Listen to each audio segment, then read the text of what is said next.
Do you need help in your business? Do you need help understanding how to grow and scale and profitably build your company into the business that you want it to be? Well, you're in luck. I have been working for the past 3.5, almost 4 years now with some of the most successful real estate investors from around the country, among them Andy McFarland and Bill Allen. And we've developed a program called 7-Figure Flipping. 7-Figure Flipping is a mastermind coaching and mentoring program designed to get you and your business to the next level. If you're interested in finding out more and want to know how you can get involved, shoot me an email at mike@juststartrealestate.com, subject line help, and I will get a hold of you. We'll hop on the phone and we'll talk about it. If it's right for you, I'll let you know. If it's not right for you and your business at this point, I'll let you know that too. But at the very least, you'll find out if it's a good fit. So shoot me an email at mike@juststartrealestate.com and let's talk.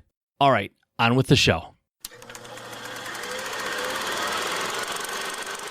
I fully committed to it, and I think that really gets, you want to talk about glossing over things. People say they want to do things all the time, but when it really becomes difficult and tough, are you going to quit, or is this something that you really want? And for me, I saw... You're listening to the Just Start Real Estate Podcast.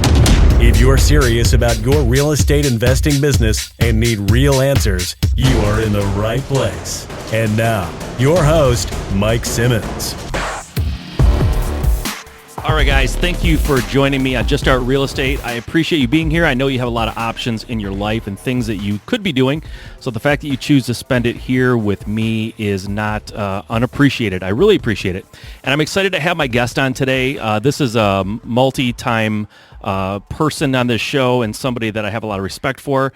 I give him a hard time quite a bit, but he is an insanely successful guy in a lot of ways, and real estate is one of them. So I like having him on so he can talk about his business and how he kind of runs it and how he grew it. And I think there's a lot of cool stuff that we can bring that's different from even the last time that he was here. So Bill Allen is my guest. He really doesn't need an introduction, but Bill is a friend of mine and somebody I met about 3 years ago when we both started in a mastermind called 7-Figure Flipping.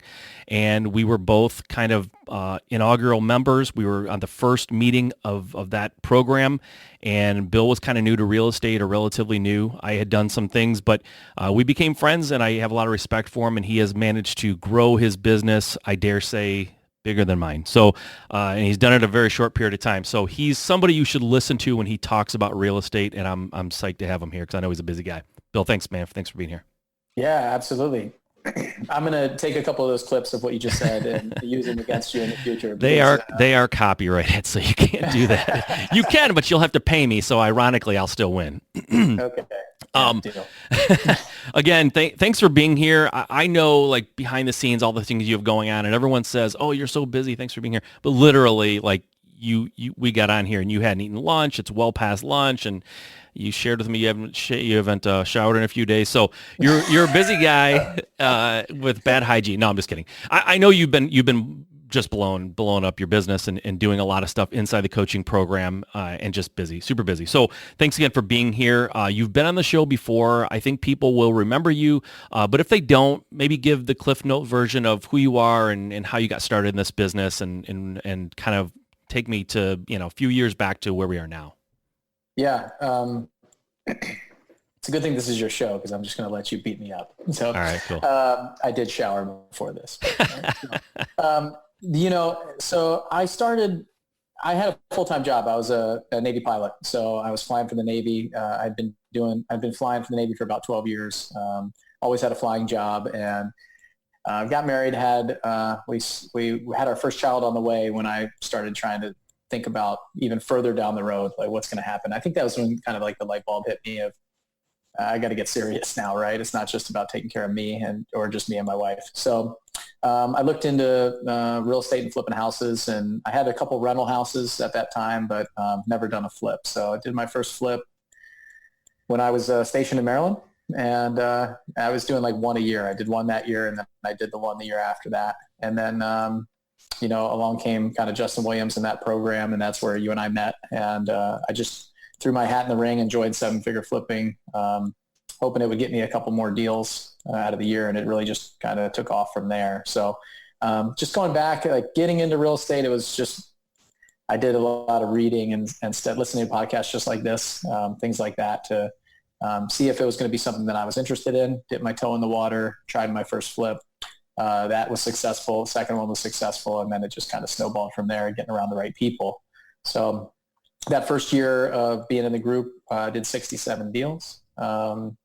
We flipped 12 houses and wholesaled the rest. So it was somewhere around $700,000 in profit before my overhead and expenses. And it was just more money than I had ever seen before. So, Yeah. and more money than I even, before I got kind of associated with people that made that much. I never knew anybody that was doing that in a year. And just kind of, we went on this over the last 4 years, just kind of doubling every year.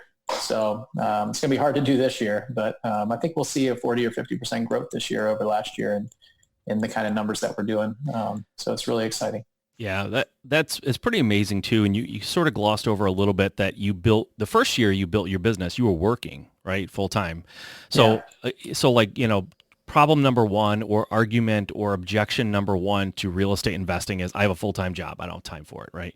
So we know that that's not necessarily something that can hold you back. It's not easy. I mean, obviously I'm sure you would admit that it was not always easy to do, but it's doable. And you didn't just start a business and like flip a house or two houses. Like you grew from essentially nothing to about $1 million business. So it can definitely be done with a job. And I think it's just prioritizing, right? Like I'm sure you didn't binge watch like Netflix TV series all weekend. Like that wasn't how you spent your time. But I think if I'm listening to this and I don't know you, which I do, but if I didn't know you, I would say, okay, Mr. Full-time job, built your business up, doubled every year. How did you do that? What was your thought process going into that whole thing? And what are the steps you took? What did you literally do to get off the starting block and get some momentum? What was the first thing you did? Well, I think so even just going to like the internal idea of this, right? Like, what did I do? Well, I fully committed to it.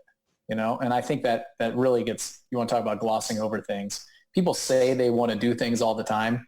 But when it really becomes difficult and tough, are you going to quit or is this something that you really want? And for me, I saw my kids getting older, they're going to start growing up and I wanted to be around. So I knew that was like, this is my goal. I remember you talked about it not being easy. I looked at my wife and I said, I just want to be upfront with you. This is what I want to do. I want to join this group. I want to put 2 hours or 3 hours before work and 2 or 3 hours after work. And on the weekends, I want to be doing this. This is what I want to do. And I think all of this hard work is going to pay off. So I think step one was really like figuring out that kind of why and then committing to it. Because having a full-time job, it could be a positive or a negative depending on how you spin it. And I always try to spin it in the positive. So I had income from the full-time job that allowed me to grow my business. Right. Other people say, oh, I have a full-time job. I don't have time. Well, I figure it out. Like I hired somebody. So my first step was, and to be perfectly honest, my first step was trying to figure out, I thought I knew everything. I thought I had read enough books but when it came down to it, I got to this point where I knew what I needed to do. I just didn't really know how to do it. Like, I would do some things and I didn't know that I was making the right progress and I didn't have anybody to bounce it off. So you and I joke a lot of times that you have a business partner now to bounce things off of and you guys can talk about things. And I didn't have that. It's like every decision that I'm going to have to make is about me. Yeah. And I didn't want to go get a business partner, but ultimately I had to decide what I wanted to do. And I'll tell you, my business looks a lot different than what I thought it was going to look like that first year. So I set out that first year to flip 12 houses. That's all I wanted to do. That's it. And we did that and a lot more. So I think my step was understanding where I wanted to be and then trying to figure out how to get there. And that kind of how to get there was getting around the people who were already doing it, to be perfectly honest. I mean, I say all the time, I don't think I had an original thought in this business period. I really don't. I just take the things that are working for other people and I make this Frankenstein business that I have. So, I mean, my first step was figuring out what I wanted. Do I truly want this? And am I willing to fight for it? And then, what does it look like coming out the back end? What does it look like down the road? Yeah. And then kind of baby steps on how you get there. I mean, it sounds like it happened all overnight, but it didn't. Yeah. It was step by step. Yeah. You said that your goal was to flip. Was it flip? You wanted to flip 12 houses? Was that it? Or Yeah, just I do wanted to 12 be a deals? flipper. Okay. No, I You want to be a flipper. house flipper, right? Yeah. So how do you go from wanting to flip 12 houses to doing, how many did you do that first year? Like 60 or 70 or 80? Yeah, I think we did 67. 60. I think we did 12 flips and like 55 wholesale transactions. So how do you fall into 55? You didn't fall into it, but how do you do 55 wholesales when you only set out to flip? Like, how does that even work? Why did it evolve like that? Well, so at that point, obviously, so Andy McFarland was my mentor at that time. He was the guy. Him and Justin Williams came together to create the group that we were in, Seven Figure Flipping. Yep. And I have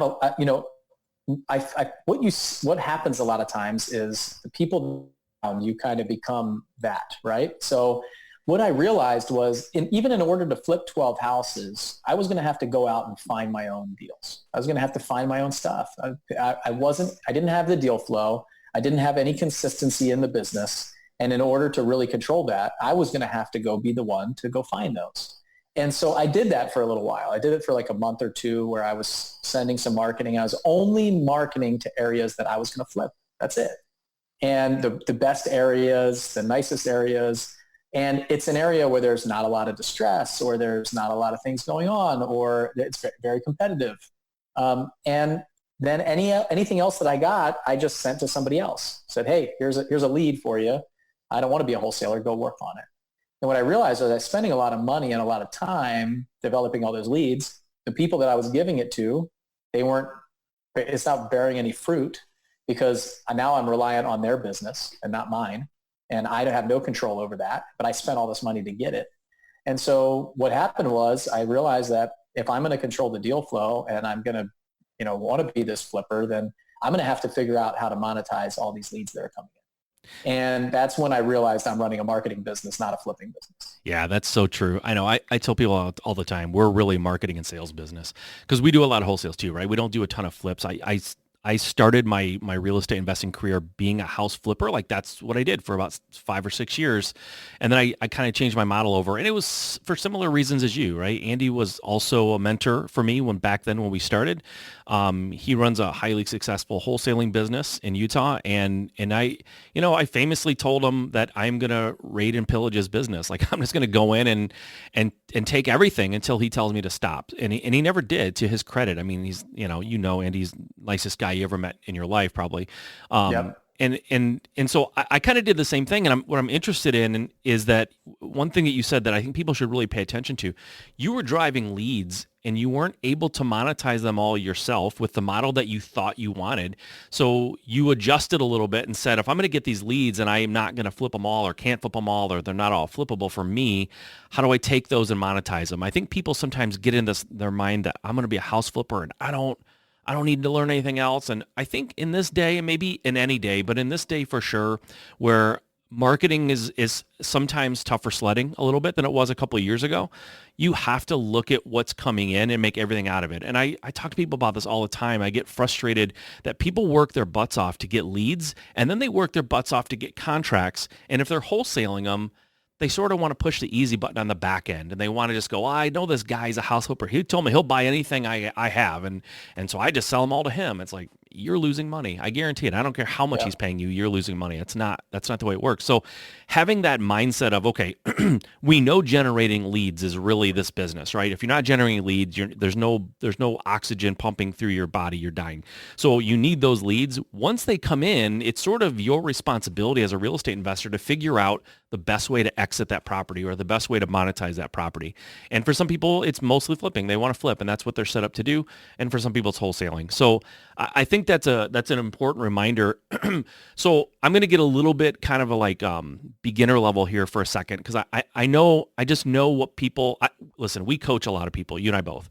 And I know the questions that I get over and over again. So I'm going to go ahead and guess that a big chunk of my audience is going to have similar questions. What kind of marketing did you do in the beginning? And what does your marketing look like now? And let's just disclaimer, guys, he's doubled every year for a few years. And the marketing he's doing now, don't be intimidated by it. It's a lot, right? But we'll talk about what you did and how did that evolve and what are you doing now? Yeah. before I answer that, there's something that you said that triggered something in me. Going back to that time, I definitively remember the time where I said I need to start wholesaling because I was complaining about how much other people were paying for properties. I was making it an excuse why I couldn't buy more houses to flip. And instead I said, what if I could take advantage of this marketplace right now where people are having trouble finding deals and I could be the deal finder and I can make money doing that too, and have another source. Instead, it goes back to the same thing of I have a full-time job or I don't have a full-time job. Instead of making it an excuse of why I couldn't do something, I took that and used it as kind of power and drive to go grow something. Yeah. So, so back to the marketing. At that time, all I did was direct mail. That's it. I sent postcards. That's it. I was sending letters for a while. And after coming to the group, I realized I could get my costs way down. And it's a numbers game at that point. How many people can I get in front of? I think of it like fishing, but fishing with a net, right? I got this giant lake and I was throwing a net over an area that I thought there were some fish that I could keep. And eventually over time, what I did was I just got a bigger and bigger and bigger net until I could cover the whole pond, or at least the whole pond that had fish in it, right? Right. So like Exactly. getting targeted, right? I'm not going to mail every door direct mail to the entire city. But I'm a big proponent of doing something and doing it really well and just focusing on it and then master that and then move on to something else. Yeah. So for me, that was it. Direct mail was going to be it for me there. I didn't think anybody was doing it at the level that I was going to do it at. And I created a budget for 6 months and just to get really granular, it was $5,000 a month for 6 months. Okay. So I was spending, I put $30,000 on the side and said, I'm going to spend this for 6 months. And then at the end, I'm going to determine whether this is the business for me. And I'm going to be willing to flush it down the toilet if it doesn't work. Right. Yep. But I'm in a group of people who are doing this at a very high level. I have access. They have the numbers. I know it's going to work. I got to put the time into it. And 2,000 of that was for the person that I hired to answer the phones. So she made $500 a week. And so I was only taking $3,000 and putting it into my mail. Now, keep in mind, that was 3.5 years ago. Yeah. So the response rate was probably a little bit better. The market wasn't necessarily as tight and competitive as it is now. Yeah. So in order to generate the amount of leads that I did then, I probably have to spend more now. Yeah. I think this is not downtown San Diego. This is not exactly. This is in Pensacola, Florida, right? So yeah, I want to jump in real quick because you made a point that I think is something we should spend a minute on, or at least a couple of minutes on, is that you kind of went all in, like totally focused. I'm going to give myself 6-month runway and I'm going to see if this is for me. And I think the power in that is that a lot of people in this industry, especially because it's kind of easy to get into in a way, they sort of dip their toe, and maybe they dip their toe for a year or two even, but they're spending like a couple of $100s on postcards, or they're kind of half-heartedly doing the business. They're going to RIAs and they'll send out cards 1 month and then they won't do it for 2 or 3 months. And so they're like kind of dipping their toe. They're half in, half out, maybe for twice as long as you were, but it's really hard to generate the momentum and reach critical mass when you're not giving it your all, like all the time, 100% giving it your all. And I think that a lot of times is the biggest downfall. People just don't go for it. They're not really all in. They're kind of half in, half out, nervous, their families maybe telling them they're crazy, so they don't really go for it. And then they do this for like a year or more, and then they go, it doesn't work. It doesn't work for me. I've had people tell me direct mail doesn't work, and I've asked them, well, have you tried it? Yeah, I tried it. It doesn't work. Well, what did you do? Well, I mailed out some postcards, like 5,000 postcards, and I didn't get a deal. And I go, okay, what did you do month 2? Well, nothing. It didn't work. It's like, yeah, you did it for a month. Like, it's like if you were trying to get in shape and you said, I'm going to work out for a week and see what happens. And you work out for a week and you look the same and go, working out doesn't work, right? It all works. It's just what kind of commitment are you going to put into it? So that's really good. Just even for context, right? It was 2 or 3 years ago. You were spending like $3,000 a month on your marketing. I started wholesaling specifically like 4.5 years ago. And I started out in Michigan mailing out 800 postcards a week, like 800. Wow. It was insane. And I got a deal after just a couple of weeks. And that was a little bit of luck for sure. It was a different market, but it's not, listen, guys, we talk about the numbers of postcards we're sending out, and you made a reference. If you're in downtown San Diego, your marketing budget has to look different than if you're in rural, Iowa or like a small town in Iowa.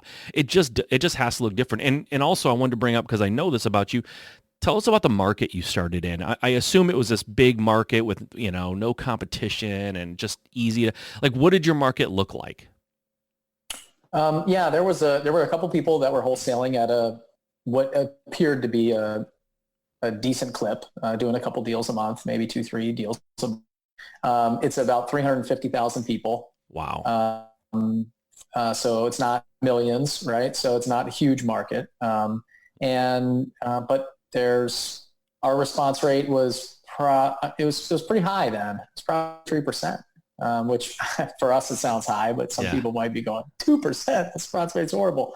And just for context, we're blended in the 3 cities that I'm in right now. We're under 1%, so we're somewhere around like 0.9, probably 0.8. Yeah. So that's what it looked like. It wasn't. It wasn't just like shooting fish in a barrel. There was some competition there. I don't think it was huge. It wasn't massive competition, but we weren't the only card that was on the table. We went and looked. And just for some context also, you talked about kind of going all in, and you found a deal pretty quick after sending 800 postcards. I was spending $3,000 a month, and I didn't put money in the bank for 4 months. So I think it's really important to hear that because and when you hear all those numbers over the year, you can do the math, divide by 12. But that was really for like 6 or 7 months. It wasn't. It was the back end of the year. It was kind of building this because you're building this pipeline, right? You're putting leads in a database. You're following up and nurturing those leads, and they're not always going to sell you the house, right? When you go look the first time, you're building a relationship. It's a relationship business and a people business. It's not about the house, right? So, and I also. There was a lot of things that I was doing wrong. I feel like I was hamstringing the company by only going on what appeared to be really motivated calls at the time. I had very limited time to go on appointments. Yep. When I found someone who could go on appointments full time and get out there right away, and a better salesperson than me, we started doing a lot more business. So anyway, like all that, we started out talking about like the going all in and making that decision of the why that you have, and you've got to commit to that. And that commitment isn't just saying, okay, I'm going to do this. That commitment is, setting aside that budget and saying, I could have quit at month 3. What if I quit at month 3? Like we didn't put any money in the bank. I was paying somebody $500 a week to work for me, $2,000 a month for 3 months going, I hope I can keep doing this, Yeah. And most people would quit. They would be, but they don't have the desire. They don't have the commitment. And I knew that it worked. Like we were making steps, but a lot of times you talked about working out and going to the gym. You don't see progress all the time. Like sometimes I have to look back and just say, wow, I can't believe how far we've come because now I just want to do more. I'm driven, all these things. So I don't know, for us, we really have to think about the steps that we're taking and the toning that's happening in the business, right? We're going to the gym, we're seeing progress. It's just not that obvious right away. So some people get lucky and do a deal right away and make a ton of money and they're off to the races. Other people, it might take 3, 4, or 5 months, and that's okay as long as you're, going in the right direction. You're doing the right things. Yeah, and some of it's your circumstances. You mentioned having a job, so you were able to pay your bills while you did this. So I didn't have a W-2 job, but I had a flipping business. I mentioned I was a house flipper before I started wholesaling. And when I decided to switch over to wholesaling, I still had several projects in the pipeline that hadn't closed yet. So I didn't put money in the bank either for my wholesaling business for several months. I did that first deal and all of it went into marketing. And I actually got another deal pretty quickly, put all that into marketing. And so it kind of that exponential marketing growth. So we went from doing, 800 postcards to doing a couple thousand to doing, several thousand and now much beyond that. But talk a little bit about, you hired someone. What were they doing? I think they were answering the phone, right? Is that accurate? I don't know if you said that. Number one job. Okay. Phones, but I had other stuff going on. It was like, do a little bit of the bookkeeping, keep track of the lists, any other tasks that I might have. It's kind of like this office manager / lead managers. Right. So work on the CRM, change up the phone numbers, just kind of running the business, because I was flying all day, 10, 12 hours a day I was flying. Right. So that's what it looked like for her. Okay. So let's take one step back. This isn't so much what you did, but we have a lot of people that we talk to about growing their business. And let's just say, for example, or you talk to somebody who doesn't have maybe quite $30,000 to put aside, right? I know it's definitely more effective to grow your business quickly if you have a marketing budget. But if they have a more modest marketing budget, what are things that they can do? What are things that people can do to market and to find deals that doesn't necessarily rely just on horsepower of the dollar? Yeah, I think if you don't have money, you need to have some time, right? Yeah. So a lot of that goes into a little bit more of the kind of pounding the street type stuff, hustle, that a lot of people talk about, right? Yeah. So I really like networking, talking to, if you have the knowledge and information and you know the business, especially if you're a flipper. If you're a flipper and you don't want to spend a lot of money on marketing, I'll tell you, there's so many new wholesalers and people out there who are trying this and spending some money and trying to get into it. I think the best thing for somebody like that is to take one of them under their wing and show them rehab costs, repairs, go with them on appointments and do those things. You're going to get those deals. Like you talked about the guy who sends the deals just to his buddy. Yeah. Find some of those people and take some time and go. They'll probably buy you lunch or coffee and take them out. Yeah. And now if you're the one just getting started and you want to start doing some deals, it's about trying to, find those.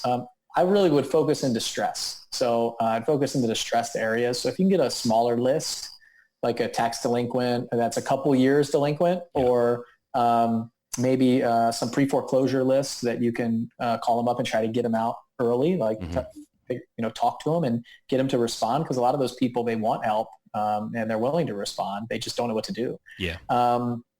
And a realtor can't help them because it's going to auction in a week or two. Right. So drive around, look, I used to drive around all the time. On my way home from work, I just take a different route, write down some addresses, especially on trash day. You can go on trash day where there's no trash cans out. You might have vacant houses and stuff like that. Yep. Look for houses that are just kind of beat up and nasty, and then send them a letter. Now it's really easy to skip trace people and find some phone numbers and give them a call. Yep. You can send text messages and stuff like that. So I don't think you need to spend a lot of money. It's just going to take some time and effort and energy, and don't get discouraged if it's not producing for you. But like, really, what action are you taking? So like sending a card, you don't actually know that you've gotten in front of that person or done anything. Yeah. Even if I send 10,000 cards, I don't know how many are actually viewed. Right. But calling somebody and talking to them on the phone, walking around the neighborhood and asking the neighbors what's going on with that house. There's somebody in the neighborhood that knows what's going on and has the phone number for that person. Totally. And wants it on and fixed up. So some more of that stuff, I think, is a good way to go with a small budget. Yeah, you mentioned niche lists, and you didn't say niche, I don't think, but like the tax delinquent and some of these other pre-foreclosure and things like that, even like code violations, those niche lists, they typically take time and energy to get them. It's not usually a money thing. It's usually the barrier to getting those lists is that you have to go down to the county offices and pull the records or talk to somebody. So it takes the effort, it takes the time. Like you said, if you don't have a lot of money, you got to spend some time. But those niche lists can be very, very effective, because sometimes when people grow their business and they're doing $7 million, they don't allocate the time and the energy for the niche list. They're just like blasting equity and things like that, and they're just spending the money instead of spending the time. So as a newer or a smaller investor, going down to the city offices and pulling those lists and being very, very proactive about skip tracing them, like you said, and getting those numbers, and maybe just picking up the phone for some of them too, calling them, right? You don't have to spend the money on the marketing. That can be super effective. But the bottom line is, if you don't have the money to spend, then you need to have the time. Okay. If you tell me that you don't have money and you don't have any time and you don't have any money, like, listen, you're making it really tough to figure out how to help you. So, you might have to reevaluate how you're spending your time. If you're binge watching Netflix, like we talked about, maybe that's something you put on the shelf for a while. But I did it like way back before I even quit my W-2. I was doing the same thing you did. I was going to work till 5, and then from 5 till 9, I was looking at houses, and then I was evaluating till midnight, and then rinse and repeat all week. And on the weekends, same thing. So It's just about how badly do you want it sometimes. It's not really do you have the tools or is it available to you. It's available. It's just whether or not you're spending your time and energy doing the right thing. So, yeah, okay, so you brought someone to answer your calls and you started growing this business, maybe just at a high level. We don't have to get into super great detail, but who did you hire and kind of what order did that fall in and why did you hire them? And let's talk about how you built your team. Because I think one of the aha moments for me over the last several years was I got to a point here locally in Michigan where I do my investing, where I was doing everything I could do. And I felt like, I don't know how I get to a really, to the next level or really far from where I was because I was doing everything and I just couldn't do anymore. And I always had that mentality back when I started. I'm not big enough to hire people. I don't have the money to hire people. And it was sort of like the catch-22. I can't hire because I'm not big enough, but I'll never be big enough if I don't hire. So how did that go for you, and what was your thought process behind hiring the people you hired?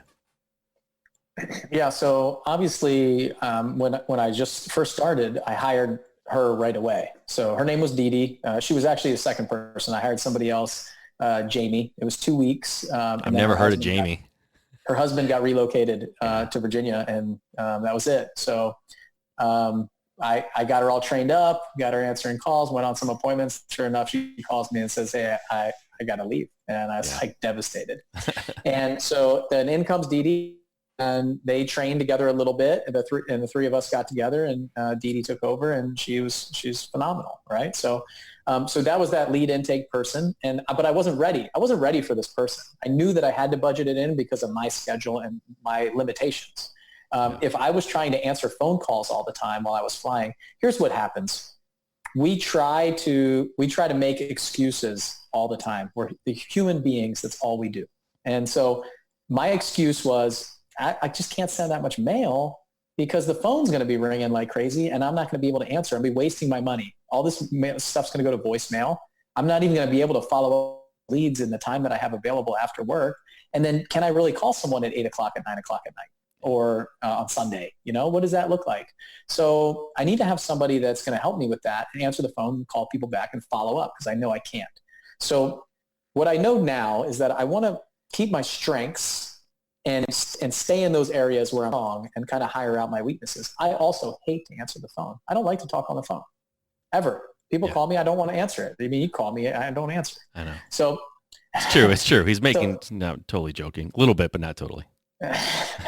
So I knew that what was going to happen is if I hire somebody who their job description is to answer the phones and that's how they make their money, then they're going to do well at it and they're going to pick up. We call it the money phone. We always called it the money phone. So Dee Dee said, I got to answer the money phone. It's ringing, whatever she's doing. Yeah.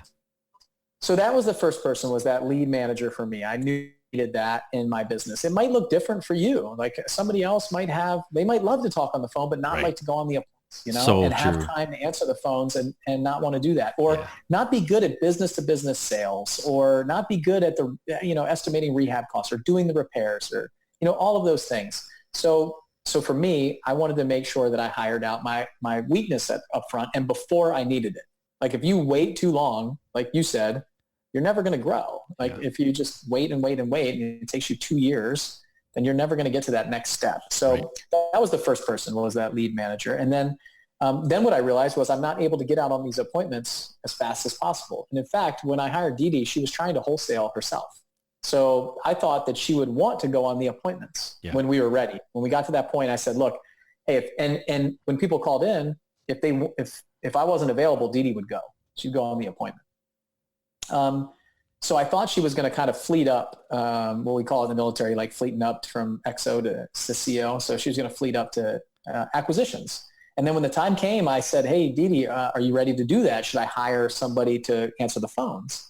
And she said, actually, I really like being at home. I really like talking to these people. I'm not sure that I want to go drive around and go in houses and all this stuff. I like what I'm doing. I really like it. And I said, okay, it was a surprise to me. So then I hired a salesperson. So now I was focused on finding someone who was going to be able to go on that appointment all the time and be better than me in the home. Right. So I thought I was okay, but I definitely couldn't get out there. And what I found was we were screening these calls so much. I said, Dee Dee, only send me on the highly motivated people. Yeah. And that's really when the business took off, because we kind of opened the floodgates for leads, and we can go see the people that sounded tough on the phone, but really were ready to sell their house. Yeah. So that salesperson came in, and then what kind of happened was, and what I realized is, I can turn up the dial as loud as I want when other people are going to do this stuff, and it's their full-time job. Yeah, right? exactly. So I don't have to worry about how many cards we're sending or how many appointments I'm sending somebody on when I'm not the one doing it. Right. So then what happened was the phones were ringing more, the appointments were coming in, we're getting way more contracts. And so I was doing all the work with the sellers and the buyers. I was, selling the contracts on the disposition side. And I was also working with the title company like crazy. We had so many contracts that I had to answer all this admin emails with the title company. Yeah. By the way, that's a position that we call them transaction coordinators, but the people who work with a title company, that was a position that when I started wholesaling, I refused to believe was an actual position. I just couldn't imagine what that person might do. You have a title company that does all the title work. What in the world would that person do, until I was doing it? And then I went, oh crap, this is actually a job, right? So you may not think that that's something, but once you scale up a little bit, the issues, and it's a lot like herding cats, trying to get sellers and buyers to the closing table and get all their documents. So transaction coordinators, people who work with a title company, that was one of the first people I hired, because I hated it. And you mentioned, who you hired first was basically born from what did you like doing and what were you capable of doing the least because of your schedule, and you just don't like talking on the phone. I tell people the same thing. If you're a fantastic salesperson, like that is like your thing, then maybe that's not the first person you hire. Or if you love talking on the phone, that made it the first person. I know for me, it's details, it's paperwork, it's that kind of stuff. And I had to get that out of my life or I was going to really go crazy. So it may not be the same order that Bill did or I did it, but you need to look at where the bottleneck is in your company and look at what's not being done well because you're doing it and you're not good at it. And that would be the first person that I would think I would want to bring in. So go ahead. I jumped in. Yeah. And remember where I was when I said I have to have this person. It was our second 7-figure flipping mastermind meeting in Utah at Andy's place. And I'm sitting there in the meeting, and Andy and Justin are sitting down, not with their computers closed, phones off, all that stuff, just right. I saw it at the first meeting too, but I definitely wasn't there yet. And the second meeting, we're starting to get contracts. I got the salesperson that's producing for me. And next thing I know, I've got all these emails I got to answer. The title company's calling me. They're texting me like, the buyer's not here. What's going on? The seller's here waiting for their money. I'm just trying to coordinate this from Utah. I just said, okay, this is crazy. We have too many deals going. I've got to free up that time. And Andy told me something in the beginning, and maybe he gave the same kind of analogy for you, but we got these cups, right? You got this cup, and when your cup fills up and it starts overflowing, you got to bring over another cup and let that cup fill up. So when I hired Dee Dee, my cup was overflowing and her cup started filling up. When her cup was overflowing, that's when we hired the salesperson. And then what happens is you drain some of your cup into them. You have more capacity, right? You have more ability to do some more stuff. And so I knew that hiring that transaction coordinator, that's a $12 an hour job. At least it was then. Yeah. We're probably pretty close now still. It's a more administrative job. Yep. And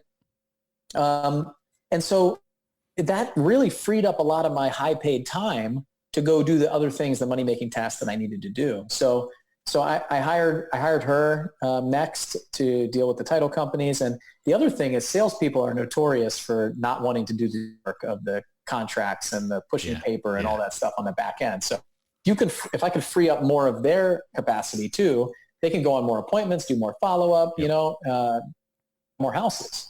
And so that's what we saw happening as we freed up capacity. People start redlining and you just don't produce. Right. So and they won't tell you that they're redlining either. Yeah, find out. That's true. So you've got to I had to pull things from Dee Dee, like bookkeeping. I was like, give me that. Yeah. And you need to answer more calls. Your live call answer rate is going down because you're spending all this time doing all this other stuff. Right. So, and at some point there, we did hire a part-time bookkeeper to come in and take that from Dee Dee.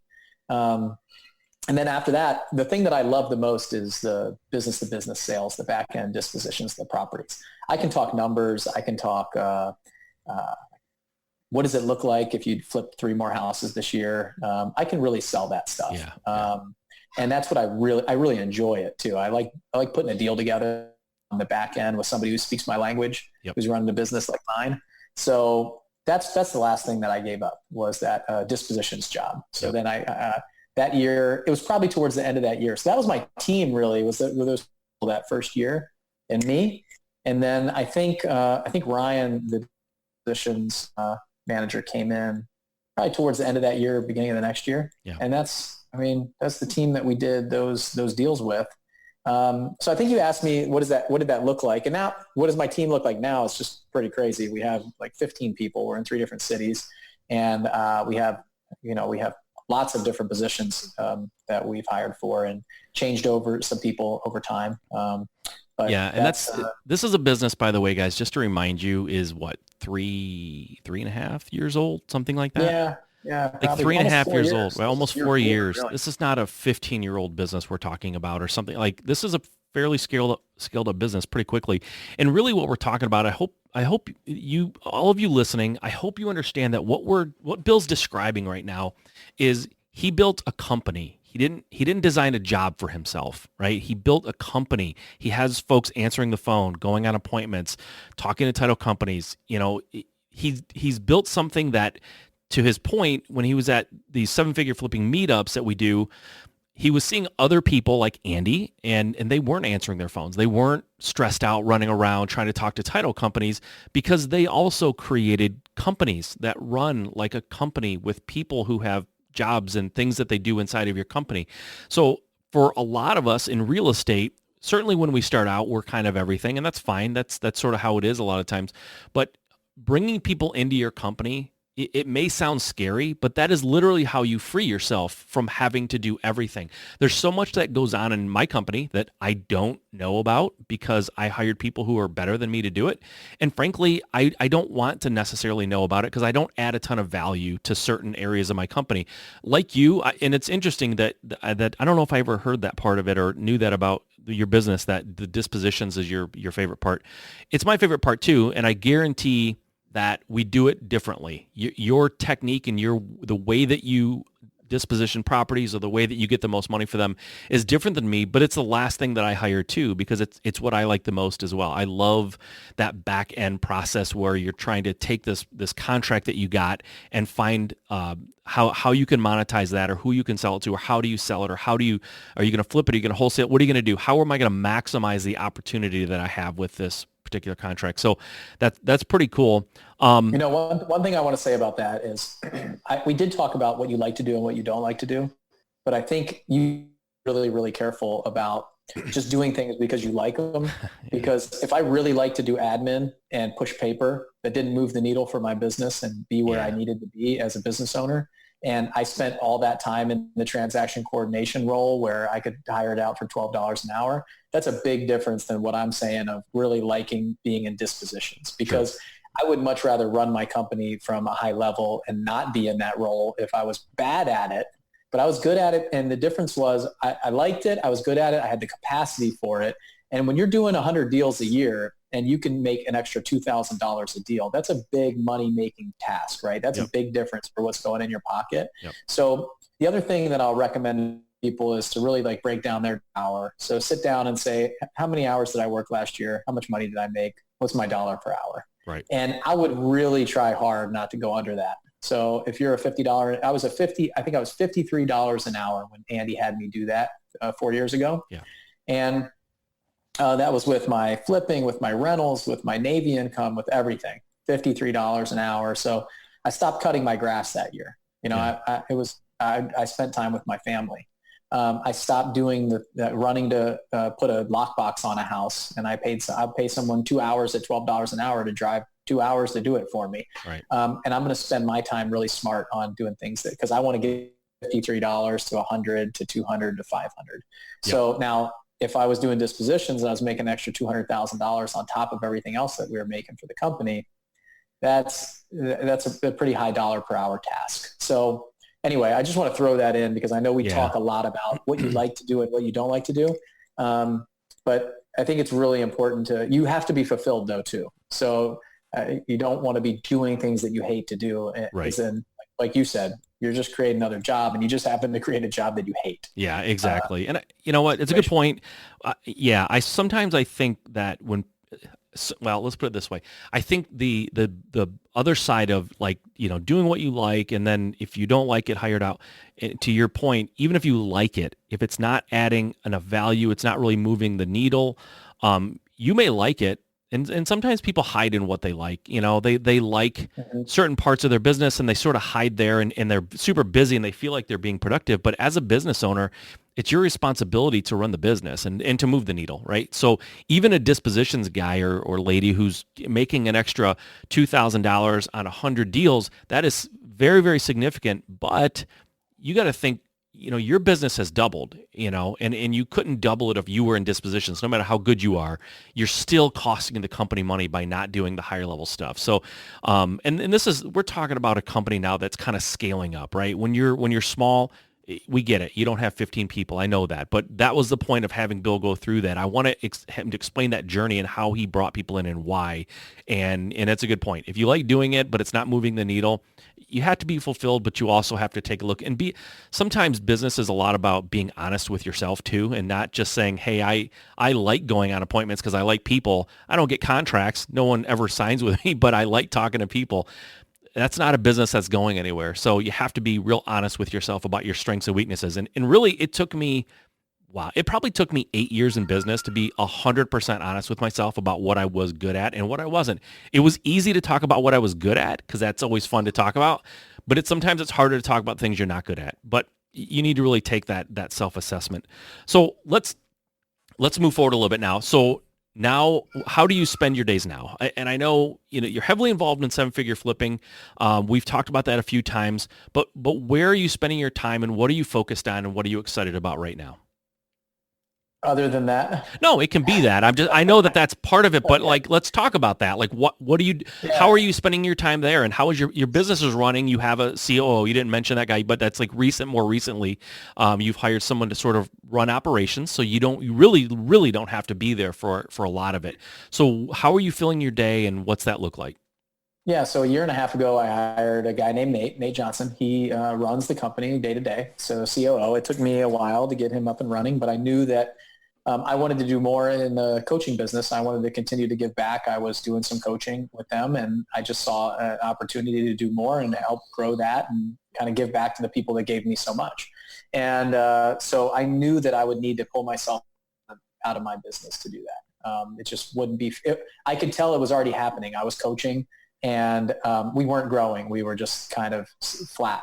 We were flat, and I knew that I needed to, in order to, my people were looking at me saying, I want more. And I wasn't there to develop them personally, professionally, things like that, and actually grow the business. So I knew that I needed some help. So that he came in, and I got him up to speed. So now I'm spending more time. At that time, I was on the fulfillment side of the business, of the coaching business. So, planning the events, bringing in consultants, things like that, trying to figure out, just take the temperature of what the members needed at different companies and do those things. And now I spend more time just on the big picture stuff on that business. We talked about that, the fact that I built a business. I didn't build like another job or some other things. That's really what I found in all of this. I thought it was going to be real estate, flipping houses, all this stuff, but I feel like I got a PhD in kind of business. I really enjoy consulting, going in, growing my business and other people's stuff. Yeah. I really think of myself as a consultant, not necessarily a coach, like a board of directors for these guys guys and gals that come into our program and say, what would you do in this situation? Hey, I have this problem, or I have this need, or do you have a document for this? Or what do you have? And it's more of that than it is anything. It's like business partners, right? Yeah. Almost like a franchise owner that's coming to the creator of this product saying, hey, I need some help over here. Yeah. It's like we have partners. So I'm doing more of that, less coaching, but more developing, planning the events, like Flip Hacking Live. I was the MC last year doing some of that stuff and working in that more. I also still fly for the Navy. So I fly 60 days a year for the Navy down in Pensacola. I'm a flight instructor. So that takes, 2 months of my 12 months there spread out over the year. that I really like to do. And obviously just still spend time with my family. Like today's my son's birthday. Right after this, we're going to go pick him up and go bowling, me and my wife. And he turns 5 and we're going to hang out with him tonight, just him instead of all 3 kids. That's so cool. You mentioned Flip Hacking Live. So Flip Hacking Live, let's talk about that just for a second. So Flip Hacking Live is an event that happens in October. Would you say it's a conference? Is that, I don't know what the word you would use. It's a gathering of real estate investors from all around the country. You don't have to be involved in any certain group. You can go, you can get tickets and go, whether you've heard of it or not in the past. And it's a 2.5 day or now it's a 3 day, 3 full days event that is really, it's can be very transformative. We've had people who have gone to that event who didn't know us and really weren't doing real estate actively. And from that event was sort of the springboard, have taken their business to over $1 million and beyond, right? It's an amazing 3-day event where people are getting on stage, and it's not somebody getting on stage and they're trying to sell you this course, and then they're trying to sell you this book, and then they're trying to sell you the software. Like it's real estate investors getting up in front of a couple, 1,500 people, and really just presenting their business or presenting a part of their business that's working particularly well for them, or talking about how they got to where they are in their company or in their business.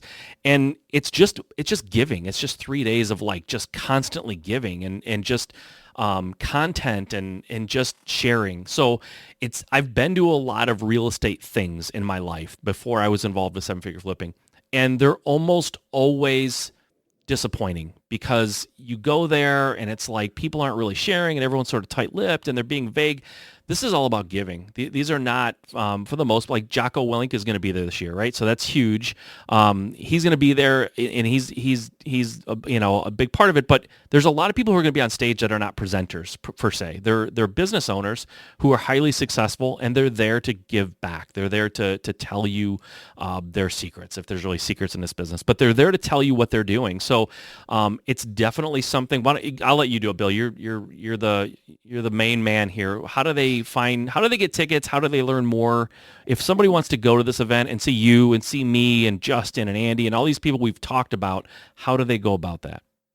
Yeah, I'll say, like, Mike, your presentation last year on the disposition side and how to make more money for each contract, I think probably made people in the audience a couple million more dollars total, like all combined. Some of the things that we put into play, like some of your verbiage and some of the ways that you guys were doing things that to just add an extra couple $1,000 probably move the needle for us. Like we'll do 200 deals this year. So an extra $1,000 or $2,000 is a significant amount of money that when it's an already profitable company, that goes right in the owner's pocket, right? Yep. So, and anybody who gets royalties from having taught you those techniques probably gets a little something, probably, right? Yeah, I'll buy you a burger at this year's. All right. So it's really valuable, and that's just one presentation of the whole thing. Yeah. The goal is not to just kind of scratch the surface, and I think that's what you're getting at when you talk about these conferences. Is it's like making people want more and more and more. The whole goal here is to just give as much as we can and put the right people on stage that are doing this business at a high level, and also bring in some of these big time keynote speakers, which we did last year for the first time. It went really well. So I've worked really hard on getting some people to come speak at this event. So so they can just go to fliphackinglive.com, fliphackinglive.com/2019. But if you Google fliphacking live, you'll find it. And I think the actual fliphackinglive.com/2019, but fliphackinglive.com should get you there. And buy a ticket, come out. I mean, it's right on the bay. We have an incredible location this year at Hilton Bayfront, right at the gas lamp overlooking Coronado. See all the helicopters I used to fly. They'll go right by. And we do a lot of cool stuff. We do some kind of meetups in the afternoon, like little coaching sessions. The people that are there, we tack it on to the end of our 7-figure meeting. So all the 7-figure flipping members are there that you can network with and talk to and figure out they're happy to share. That's all they do. So, it's a really cool, I don't know. I'm really proud of it and how far we've brought it over the last 3 years. And every year it just kind of gets better and better. So the quality of people we put on stage and the way we present it and stuff. So I'll be sharing something that's working for us. I know Mike will be sharing something. All the coaches will be. So, and a lot of our So a lot of people come to that and sit there and say, I want to be on that stage next year. And we've seen it happen time and time, just being around people and realizing that they're just normal people. It's just like, I mean, you might be listening to this podcast thinking that anybody, like that Mike Simmons is really special. Come and shake his hand. Guys, he's not. Yeah. Yeah. I'm just kidding. But in all honesty, like it's just normal people that have taken their business to the next level. Yeah. That have gone all in, that have made a decision that this is what they want to do, and they want to be professionals and be the best of the best. And that's who we're looking for, and that's who we put on the stage. So yep, totally. And the other kind of cool thing about the event is every year we have a new I don't know, charity is the wrong word maybe, but a new thing that we sponsor. We sponsor something every year, a movement or a cause or something we sponsor every year.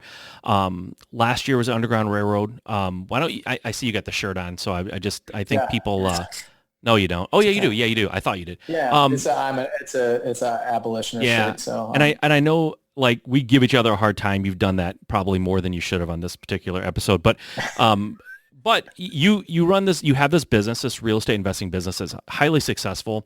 You are now integral in running the coaching program and helping a lot of people build their businesses and kind of realize their dreams of owning a business and running a successful business. And you're super involved in that.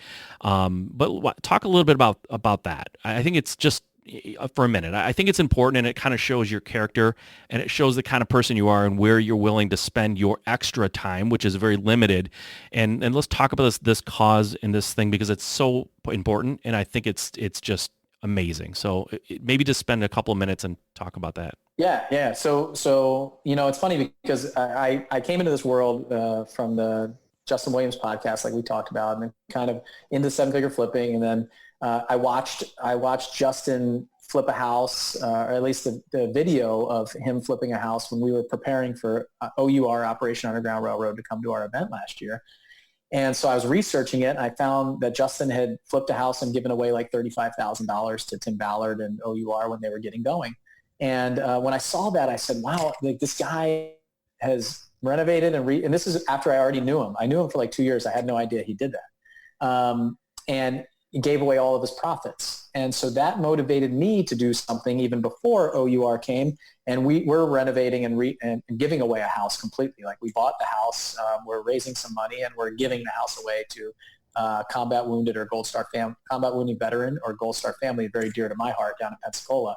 So that's one thing that I saw this happen, and I said, if he can do it, I can do it, and I can do it bigger. And why can't we? And so now I want to create this movement of people giving away houses. And then OUR, came, even go back even further. Justin, we had a baby.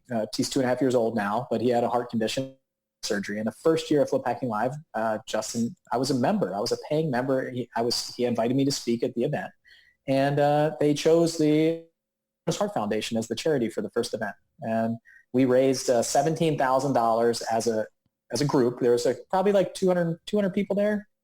150 maybe, something like that. Yep. And we raised $17,000, and then Justin and Andy and House Flipping HQ, they matched it. So $34,000 in James Allen's name to the Children's Heart Foundation. It's the most touching thing that ever happened to me. Yeah. It was incredible. Awesome. James was born like 2 weeks after the event, and he had surgery shortly after that. So I saw that, and then I saw what we did the next year and then the next year. And so OUR came, and this is an organization who fights human trafficking, right, predominantly children. Okay, so child trafficking for sex slavery, for organ harvesting, or for labor. Predominantly, it's sex trafficking, but we definitely see organ harvesting and a lot of labor, depending on what country it is. They're doing operations outside the U.S. and here inside the U.S. So the majority of what they talk about is outside the U.S. In just over 20 countries now. But it's awareness organization, or kicking and awareness organization. So that's what really related to it. I flew helicopters in combat and over in the Middle East. And a lot of these guys, these SEALs that are on the jump team now, ex-SEALs, retired SEALs, ex-CIA guys, they were shooting and jumping out of the back of my helicopter. So these are the kind of people that I'm used to being around and talking to and things like that.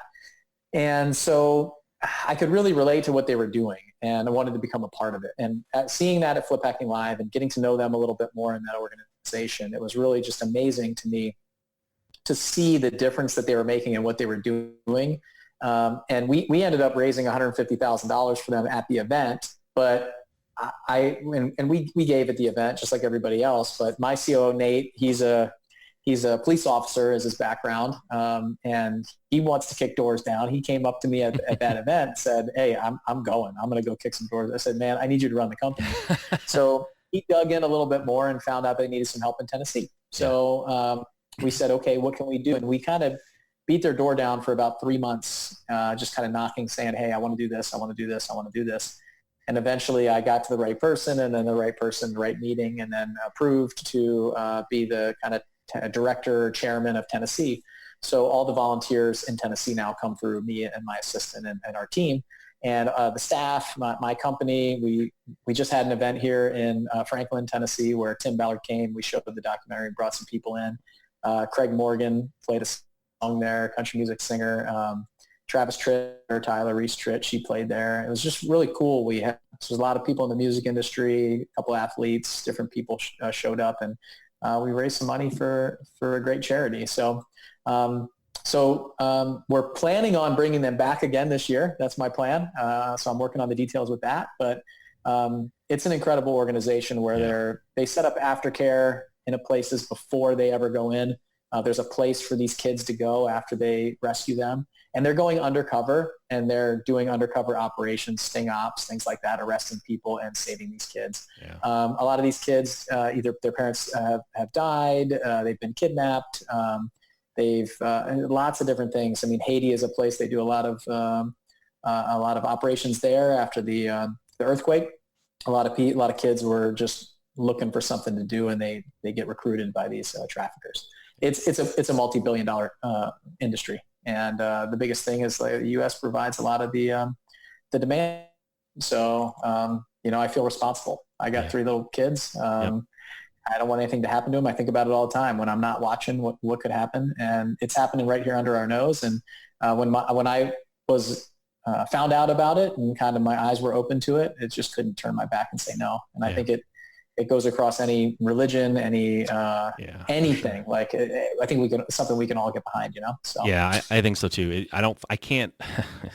It's so horrific. I saw the movie. It's so like heart wrenching. There's not much more of a horrible, heinous activity than hurting kids, right? So, I thank you for being involved in something like that. I think people like you are amazing. I mean, you're not sitting around trying to figure out what to do with your time. There's a lot of things you could do with your time. I get it. So you're an awesome guy. That's why I think so highly of you. And you don't have this. You're not recording this, right? I want to say some nice things here, but Bill and I have this notorious relationship where we give each other a lot of crap, and I don't want him playing this back somewhere, but I don't know it. But all kidding aside, you're an awesome guy. You care about people. It shows. It comes through very much in everything you do and say. So I'm honored to know you. I'm honored to be your friend, and thank you for being on this podcast with me again. If people want to reach out to you, I don't know if you listen, guys. Don't bother me. Isn't a lot of time, but if they want to reach out to you, how can they do that? Or if they want to know more about Operation Underground Railroad, or if somebody wants to just inquire, like how can they get a hold of you? Yeah. So as far as OUR goes, I'll encourage everybody to go watch. Like Russell Brunson, Todd Dickerson, they produced a couple films. Go to OURfilm.org. OURfilm.org is where you can go watch the documentary. It's about an hour and a half long. You can learn a little bit more about it, but that's my recommendation for that. Okay. I believe that their website is OURrescue.org. So go there, check it out. I'd love to send people to the documentary first. Yeah. It's just a great place to go just watch an hour and a half. There's a little bit, if you got little kids, you might not want to watch it with them. It's not horrible, but it's just watch it yourself for the first time and then decide whether it's something you want to show your kids. Because they do go through the operations, a little bit of background on everything. And And then for me, go to blackjackre.com and just check out our site.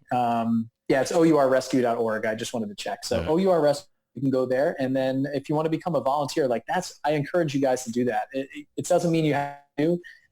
It's if you want, give money, give time, whatever. But if you got some time and you want to do just a garage sale forum or an event, and just become a volunteer. I mean, I have 30 volunteers here. And when I came here, we had 17. I mean, it's just in the whole state of Tennessee, 17 people that said, I'm interested. If you guys ever have anything, just email me. I'm interested in doing something. So we need help with that stuff. And whenever I put together an event like this, we just had a couple volunteers that helped maybe sell some stuff at the Schwag Center and stuff, things like that. So blackjackre.com, though, is where you can see me and my team, everybody that we talked about, their pictures on there, a little and stuff like that. So you can see that. You can check out my website. The marketing manager that I just hired just redid everything and flushed everything that I did 3 years ago. I worked so hard on. And Facebook, we're on Facebook too. Blackjack Real Estate, Blackjack Estate, like facebook.com/Blackjack Estate. And then obviously 7-Figure Flipping and Flip Hacking Live. You can come see me there and shake my hand and hang out and tell me your story. I'd love to meet you. And we'll be around. It's not like we're elusive at that place either. So anyway, all those, and maybe that's too long of a laundry list, but no, that's all right. That's at least cool. You didn't give up my phone number like last time. Exactly. I'll give that out. It's going to be in the show notes. I want to make sure if people are driving, they don't have to write it down. No, I'm just kidding. Yeah. All right, man. Well, listen, thanks for doing this. I know you're a super busy guy. But you're doing some awesome stuff and you're a huge inspiration. So keep getting after it. And I'm going to let you go. I know it's your son's birthday and he's probably waiting to go bowling. So have a good one. Enjoy his birthday and we'll talk to you soon, man. I will. Thanks for having me, Mike. I appreciate it. Yep, no problem. Thank you. Bye. All right. I hope you had as much fun listening to that interview as I had bringing it to you. Bill's an awesome guy. We're good friends. I have a lot of respect for him. He's running a fantastic real estate investing business. I mean, just so impressive. And I know that he's the kind of person that I want on the show, the kind of interview that I want to bring to you that I know is high quality. So I hope you enjoyed that. If you want to reach out to Bill or get involved in anything that he's doing or just say thank you for being on the show, then go ahead and reach out to him with the avenues that he gave you. But until next time, guys, get out there, get started, and realize that this business isn't easy, but it's not going to happen unless you get out there and just start. So get out there and get it going. All right, guys, before I let you leave today, I just want to let you know, Bill and I talked a little bit about an event called Flip Hacking Live. Now, Flip Hacking Live happens every October, and there's one coming up in this October, and it features some of the most successful real estate investors from around the country. This year, we have Walter Bond speaking and Jocko Willing. So those guys are just incredible, motivational guys. But in addition to them, there's going to be a whole lineup of absolute rockstar real estate investors. I will be speaking at the event, I'm very proud to say, and Bill will be there as well running the event. So if you haven't gotten your tickets yet, you have good news. I have good news for you, I should say. I've got access to some very, very, very low-cost tickets. I think these tickets normally run like $700 for one and $1,000 for two. But the deal that I have for you is if you go to my link, you will get them for like a couple $100 cheaper. I think it's like $497 and $697 for two. So very, very inexpensive. Go to my link so that you can get those. And guys, you really need to be at this event.